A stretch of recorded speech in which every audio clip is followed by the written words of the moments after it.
গতকাল বুধবার জামালখান কুসুম কুমারী city corporation বালিকা উচ্চ বিদ্যালয়ের বার্ষিক পুরস্কার বিতরণী ও কৃতি শিক্ষার্থীদের সংবর্ধনা অনুষ্ঠান অনুষ্ঠিত হয়। এতে প্রধান অতিথি হিসেবে উপস্থিত ছিলেন চট্টগ্রাম সিটি কর্পোরেশনের মেয়র ডাক্তার শাহাদাত হোসেন।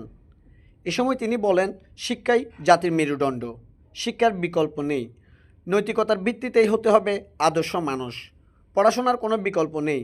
তবে সেই শিক্ষাই তখনই প্রকৃত অর্থে সার্থক হবে যখন তা আমাদের নৈতিক মূল্যবোধ ও দায়িত্ববোধকে জাগ্রত করবে।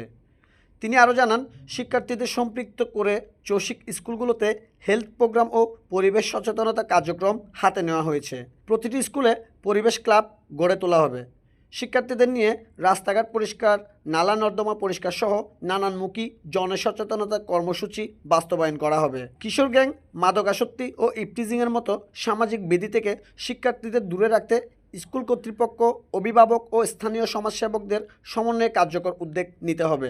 এ সময় আরও উপস্থিত ছিলেন চসিকের প্রধান শিক্ষা কর্মকর্তা ডক্টর কিসিঞ্জার চাকমা, শিক্ষা কর্মকর্তা মোসাম্মদ রাশেদ আক্তার, চট্টগ্রাম প্রেস ক্লাবের সদস্য সচিব জাহিদুল করিম কোচি, সমাজসেবক মঞ্জুর রহমান চৌধুরী, সাবেক প্রধান শিক্ষিকা লিলি বড়ুয়া, সোমনাথ দাস, রাজু, রতন চৌধুরী, স্কুলের গভর্নিং বডির সদস্যসহ শিক্ষক শিক্ষিকা ও শিক্ষার্থীরা।